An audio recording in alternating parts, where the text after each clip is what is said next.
Welcome to Table Talk, a place for honest conversations and getting to meet friends. I'm Betsy Thompson here with the sweet, wonderful Laura Seifert. Oh, wow. Thank you. Love so getting to hang here. out with you. I do too, Betsy. I was thinking the other day how we met.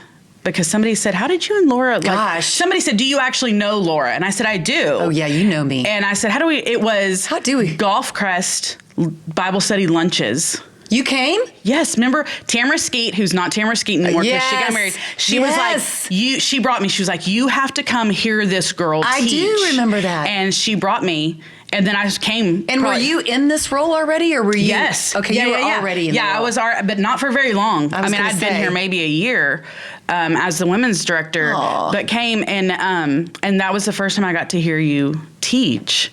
And then we realized we were both Aggies. I was going to say, then we went to coffee. And then we had all sorts of connections. All kinds of stuff. We both went to Grace. Yes. Up there in College Station and all the things. And so. We had lots of mutual friends. Yes. And just instant chemistry. Yes. So fun. And love Betsy Thompson. We like to chat and talk and laugh. And Chitter chat. It's all good. Listen, I'll be honest, it was hard to even hit play. I know. To like hit go for this because we just covered all the things before we hit go. So fun. Y'all, Laura Seifert, if you have been at Sagemont very long, you have heard her speak and teach here. We've had you do holiday celebration. Mm-hmm. You've done ladies' night outs. Mm-hmm. You were a breakout speaker at our conference way back in the day. Way back in the day. Like in 2016 or something. And so we've gotten the blessing of getting to hear her teach. And you actually just did ladies' night out for us Monday night. Oh, that's right. Yes. Thank you. So good. Y'all, listen, you really are just a gifted. Well, I will say this. You are a gifted speaker, but I love that you use your gift to teach God's word. Oh, thank you. And you really, really do. I appreciate that. You do such a good job. I love your church, and I love anytime I get to be here. It's been a minute since It has. And so I loved when you reached out to invite me back, so I was super happy. It was so. Love being with y'all. I love when she hangs out. So we're going to jump into why I asked you to come do Ladies' Night Out in just a minute. We're going to talk about that. But just share a little bit about you. We already know she's an Aggie, so she's good people. Tell us a little bit about your family. Okay. You're a Friendswood girl now. Yeah, now I am. Not born and raised in Friendswood, born and raised in Denton, Texas. Grew up in Denton, went to Texas A&M, graduated and said, God, I'll go anywhere but Houston. Please don't send me to Houston. Do you know how many people say that? Like the number of people I hear going, I told the Lord I didn't want to move to Houston. That's why Houston's so populated, because people keep saying, God, I don't want to go there. Yeah, and he's like, watch this. And you will go. So moved to Houston, got a job, and had come to Christ when I was a young girl, but really college was transformative for me because I was serving God without really loving God. I was serving God with this mentality of trying to earn his love, I think, and I didn't know it until I just got burned out. And that was probably my junior year in college. And at that point, I sat with my Young Life college director and kind of was expressing to him, I just feel really cranky. I just couldn't put my finger on it, but I knew it was something spiritual that was going on. And he began to kind of walk through the gospel in a way that I had shared with other people, but it felt like for the first time it was really real to me in a new way I knew I loved God and I knew I was serving God and I knew I was saved. I didn't know I needed a savior until I started to understand the depravity of my own heart. Mm-hmm. I'd always been kind of a good girl, and so you couldn't point to a lot of sinful behavior. And so I kind of in some way thought I was probably a good team player and just did not understand. I know that probably sounds bizarre, but for me, there was a misconnect with the cross and my actual need for it. Now I had received it, but I didn't really know. And God in his grace in college just allowed me to see the gunkiness of my heart. And my college director kind of walked me through that and helped me identify what was going on. And that really changed my life forever, just understanding that need. And so that kind of led me down a new trajectory of feeling a call to ministry, but thinking people in ministry are, I always say, neatly tucked. They've got it all together. They're like, they got this thing down. And I knew I was messy. And so I thought, well, that can't be God calling me. That's got to be gas or something. And so I just kind of pushed it away. And I went into the corporate world after college for 6 years. And then after a walk to Emmaus retreat, actually, we'd just been talking about that, really felt that call was unavoidable, and so then stepped into ministry. Yeah. And I love any of us that can break the myth of the tucked in part of being in ministry. So so not true. Yeah. But so often you hear that Yeah. that's what people think. Yes. And you're like that. Or even just to come to church. Right. Or to follow the Lord. I have to get it all together to make sure my stuff isn't. I have to be shiny, Yeah. spiritually shiny, whatever that means. Just not true. Yeah, and I always say, listen, I will always make you feel better about yourself. Me too. I 'Cause tell people that all the time. I'm like, I'm just giving people permission to make mistakes. Be free. My Yes. mistakes help others. Yes. It's my Feel they spiritual can. gift of service. It's what we do. Yeah. I so love that part of your testimony of I was saved. Yeah. Salvation, like my eternity was set. Right. But my time on earth and how I lived it, God needed to get a hold of that and have that change. And just not even change, but just your eyes open Yes. to the daily need. Yes. Not for salvation. That's one and done. That's set. But the daily need of the Lord to have our heart be while we're doing things. And I love it because the main huge reason, one, I love you, but the other big reason I asked you to come to the Ladies Night Out is we're talking about serving and going. And you immediately come to my mind because you're just a person that exhibits that. But I think at the same time, we have to be so careful because sometimes our serving is our checklist to make us think, as long as I'm serving in all these ways, I'm good with God. That's right. Versus I am good with the Lord, and it's out of that overflow is exactly that I'm right. serving. That's right. And so I love that even at a young age, college age, that the Lord allowed you to get that right. And then you've been able to walk it out. Yes, that's right. That's a great, on Monday, I talked about Mary Magdalene and when she encountered the resurrected Christ, and she saw him, she didn't recognize him at first, but when he called her name, that my sheep know my voice, that all came back and was familiar. And it was the overflow when he said, go and tell. It was from the overflow. It wasn't, I hope that this will be pleasing to him and I hope that he'll love me. She was clinging to him because she knew how much he loved her. And from that's what kind of fueled her and gave her the fuel to go and tell. That's so And that's beautiful. the same exact thing that happened to me. It was like, I'll do whatever you ask me to do. And you really, when you encounter Christ, it's just it's just our reactive nature at that point, and it's our way we worship is just, my life is yours. My life is yours. And it doesn't mean you always have that level of emotion and intensity with it, but you do know that that's always the truth. Yeah. And so since that time, since you really were like, Lord, I'm all in, this is what I'm doing for you, your life's been up and to the right the whole time. Yes, perfect. Really no struggles. None. It's been so amazing. It's been super simple. It's been precious. And every time I serve, it goes... It's just beautiful. It goes right. And you know what? Everyone is so excited about my serving, and no one too. ever gets upset. No. Or disagrees. Never. Yeah. Okay, so talk a little bit about the reality of serving out of overflow and struggling and hitting walls and continuing to say yes to him. Yeah. And I will say, because I said yes, it made me think about it. You have an amazing ministry called Yes Ministries, where you go and you speak. You've written some books. You've done some different things. I actually took one of your books to Africa. Oh, that's right. I took it was so fun.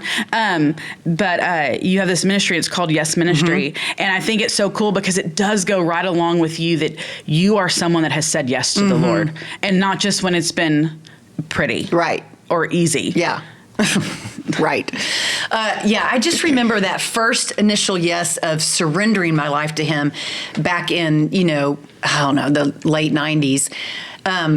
I was in the corporate world and I just was like, okay, God, my life is yours, really. I'm starting to understand this more. And so that means my vocation is yours, whatever you want me to do. And so when he was calling me into ministry, I joined the staff of a startup church in Sugar Land. And there was no building. And I moved in from a corner office in downtown Houston with a beautiful window. to a trailer with all men, and I was working. My office was right next to the restroom. Nice. One restroom. And I'm just going to lay that right there for you. You know, in a trailer, those walls were thick. Woo, goodness. No, and and I just remember, to your point, sitting there going, I had to have heard him wrong. There's no way. Because I thought, when I surrender my life to you, God, and you call me into ministry, I'm going to be like the American Mother Teresa. It's just going to be great. It just is a lifelong quiet time with people. And somehow I didn't even know what to expect, but somehow I'd romanticized it in my mind that it would be easy, but it would be glorious. And even the hard things would be precious. Right. And then I find myself literally the first week sitting in this trailer going, this is terrible. This is terrible.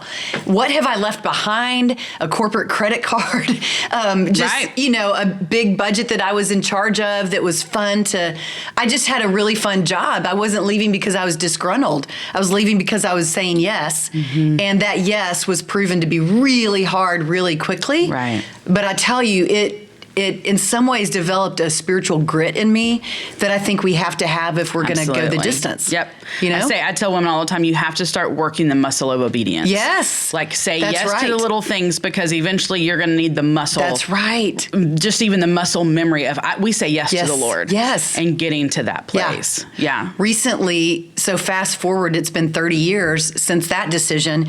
Jason and I were in transition, and he was interviewing for several different jobs, and we didn't know if God was keeping him as a pastor or if we might be called out in a different, we just didn't know. And we were bringing our kids into it. My son is 18, my daughter's 16. We were sitting around the dinner table, and they were like, well, we're open to whatever God wants as long as we stay in Friendswood. I mean, as long as that means we get to stay here. As long as my world doesn't change, y'all can do whatever you want. That's right. Yeah, which is normal. That's how I always tell people, I'm like, people love change that they're in control of. That's right. Sure. And it feels comfortable. Yeah. And so both of my kids were like, as long as we stay in Friendswood. And Jason and I both, to your point of the muscle memory, we didn't hesitate. We were like, listen, our lives are God's. And so, of course, we would all love to stay in Friendswood and watch you guys graduate here.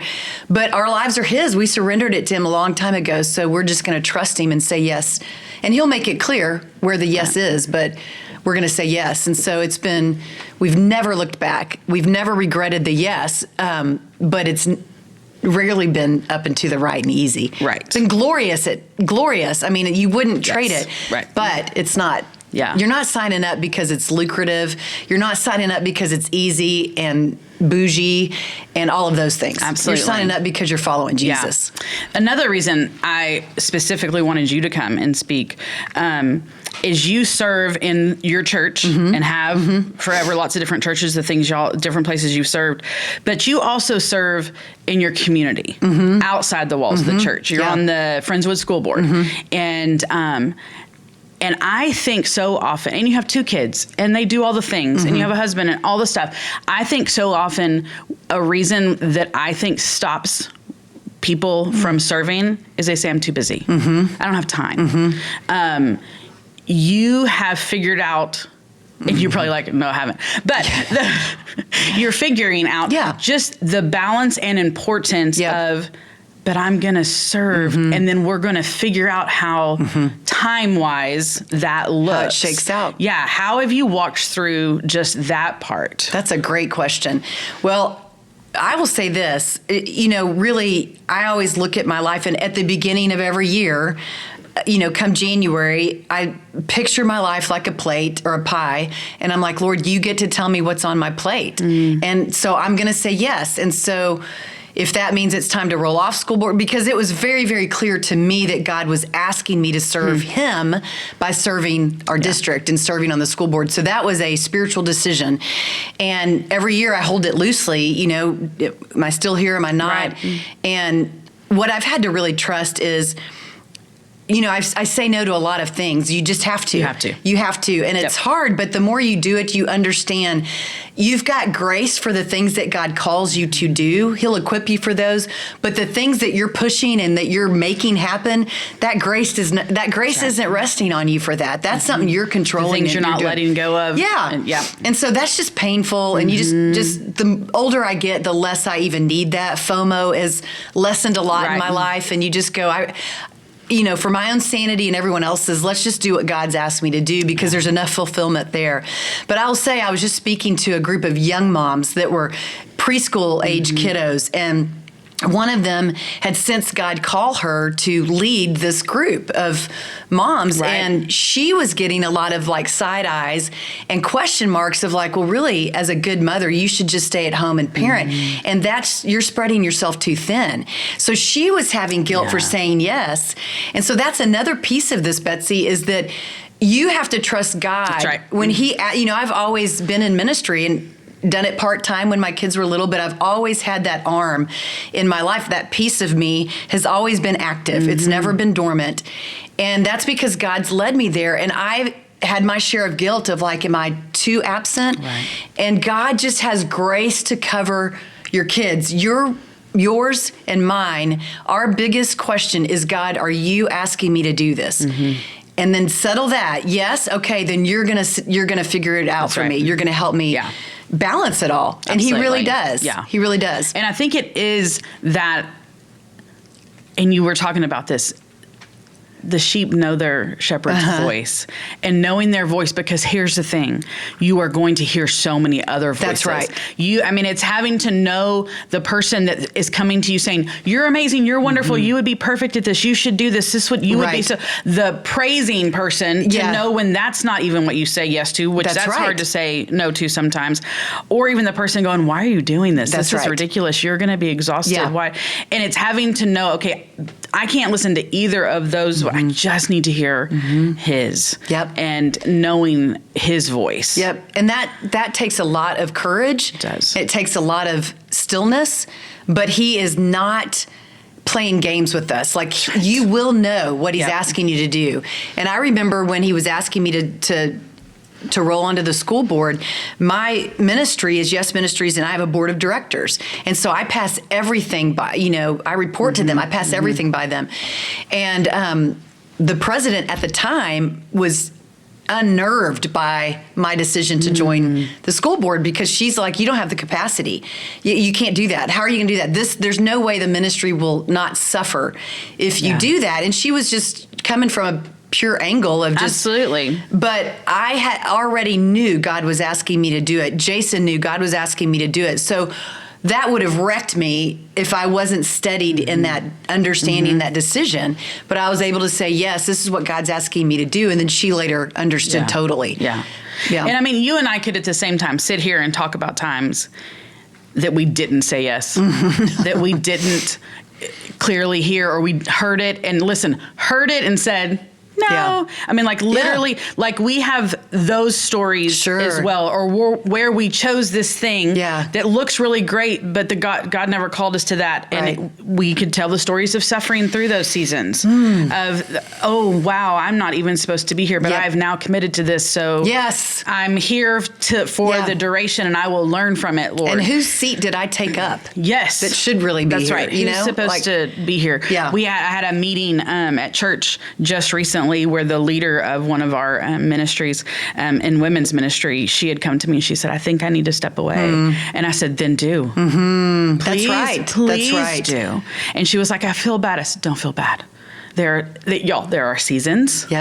And when your season is done, man, our old missions pastor that was here, Wade Owens, back in the day, he would always say, you're better to be in God's will in Africa in a little hut than to be out of God's will living in your comfortable home. Oh, yeah. Like, always be in God's 100%. will, even if it is uncomfortable. 100%. And so it's processing through that. So just to say, we're sharing stories of when we did it, and God was good. Like, there is all the other 1,000 parts that go with it. I mean, 1,000 where you just think, oh, shoot. That didn't go right. But God's so gracious. He is so He's good. so gracious. No mistake is fatal. That's right. So learning and changing, and that's how He refines us. He's very gracious. I told a woman the other day, I said, God is not up there looking down going, let's see if she figures it out. Like that, she better. She better. We'll see. Yeah, that's just not His character. And I think sometimes we get in this mindset of, I've got to figure this thing out, and there's all these traps and things, and it's like, that's not our God. No, it's not. It's just not. It's not. which thank goodness. I know. I'm not. like, thank Because goodness. oftentimes I'm like, God, I'm a sheep. You remember, I'm a sheep. I'm a sheep. I'm not too bright. I need you to be really clear. Yep. And He always is. Yeah, but you have to be still, and you also have to be surrendered and go like, whatever the answer is. Absolutely. I really, when we moved to Friendswood, Jason interviewed at a church here. He also was interviewing at a church in Northwest Houston with my best friend and roommate from college she was not on staff there, but she was there. My favorite pastor at the time was the pastor there. It was so shiny in my mind of like, let's go there. We had never heard of Friendswood, literally before and I lived in Sugar Land. Yeah. And we interviewed here, we interviewed there, and it was super clear. I mean, God just gave us that peace, and I had to kind of grieve it, but it was exciting to say yes, knowing this is where He's leading us. Yeah. So let's go. It's been great. And I think it's so important that, like we said, to know His voice, you have to know Him. Yeah. And so there's just talk a little bit about what do you do on a daily basis to know Him more, to draw closer to Him. Because we're never done. No.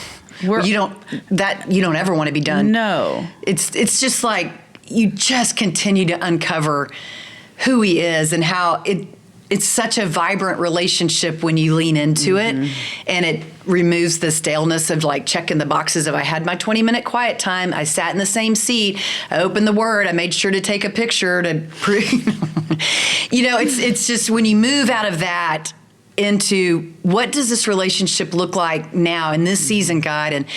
And for me in this season, my time with the Lord is in the morning when I'm walking, because we were talking about this earlier. I'm in a big stage of transition. My son is graduating, and I don't like it, and it's rude that he's grown up, and I told him to stop at age 7, and he didn't listen. So he's graduating and going to A&M, and so just all the things that go with that. And I was a super supportive friend and said, hey, in August there's going to be like a depression period. Yes. Just prepare. I'm so glad. No, but it's real. I mean, it really, it's a deal. So and then all the finances that go with college, just all the things wake me up at 3 a.m. of just like this is a lot that's coming. And so for me to sit still is a little harder right now. It's just difficult. So I need to move my body because I typically am waking up with anxiety. And so I need to move. And so now I'm walking 3 to 4 miles a day in the mornings, and it just gives me a deep breath, and I can hear from Him and lean into Him, and it's been wonderful. I love that. So that's the main thing I'm doing now, and I'll listen to scripture or a podcast or something, but also I will just say quickly, for the season of Lent, instead of letting go of something, I took something in and I watched one episode of The Chosen for 40 days. I saw that some people did that. Yeah. It was tremendous. I didn't realize how visual I am, and that was a great way to draw close to Jesus. Awesome. And so I love that. I don't know, He's really creative. He allows me to be creative, and so it's not a formula, it's a relationship. So for me, at the end of the day, and I've just come to a place of freedom in that, of what draws me to Him. Yeah. And so I'm going to do that. And so right now, it's walking in the mornings. Yeah. Doing it. I love it. I love it. And that's one of the things I think is so great about the Lord. It is a personal relationship. And so He created us. He knows how we work. Yeah. He knows you need to move. You need to see a visual. Other people can sit and read. Yes. And they love it. Glean and glean and glean. Or, other people just want to sing at the top of their lungs, And I love that we're all different. And I think we have to give ourselves permission. And others' permission. To say it's going to look a little different. And then the coolness of that. It's alive. It's alive. Yeah. It's a relationship that's alive and fluid and moving and changing. Yes. And it's been great. I love it so much. Okay, so just so people, if they're like, I wasn't at Ladies Night Out. They're a boy. They didn't come to Ladies Night Out. Or, different things. I haven't ever heard you speak. Tell them like where, I know you have Yes Ministries. I know you have Facebook and Instagram. Do you have a website? I do. You can just find me at lauraseifert.com. Okay. It's Seifert, lauraseifert.com. Yeah. That will lead you to Yes Ministries and also Yes Workplace. I'm kind of moving into I saw that, which is really teaching and speaking cool. and some corporate environments, working with boards of directors. That's been really fun. So both of those, information on both of those is found at lauraseifert.com. Yeah. And then Instagram is Laura Seifert, yes, Y-E-S for Yes Ministries. And on your website, do you have like where you're teaching? Like, do you have your schedule? Our communications girl had to roll off. And so, yes, it is. But I got to get better. I'm terrible at technology. And so, what's the deal? So anyway, if it's not up to date, it will be soon. We'll check or go on Instagram or whatever. But because you do speak locally a lot. And so if you're like, you know what, I liked that gal. I would love to hear her teach. And I usually always will promote it on Instagram, like Ladies Night Out. And we had several ladies come that don't go to this church, but we're super excited to be here. So that's one of the things I love about Laura is she is local and she does a ton. She does stuff other places, but she does a ton here locally. And so you usually can catch her teaching or speaking or different things, different places. I can't recommend her enough. She loves the Lord and she loves to teach His word. She's not just sharing her opinions, y'all. She is teaching God's word. And so you do such an amazing job. Thank you, Betsy. I appreciate you. So happy to be here. Yay. Thank you. So fun. Y'all, like I said. Loved Monday night too. Yeah. It was, listen, having Laura here is always a blessing. Go find her where you can. And I hope, listen, share this conversation with other people just so they can be encouraged to go and serve and figure out what the Lord has in store for them. So thanks for coming today. Thank you, Betsy. Thanks for hanging out with us. We will see you next time on Table Talk. Bye, guys.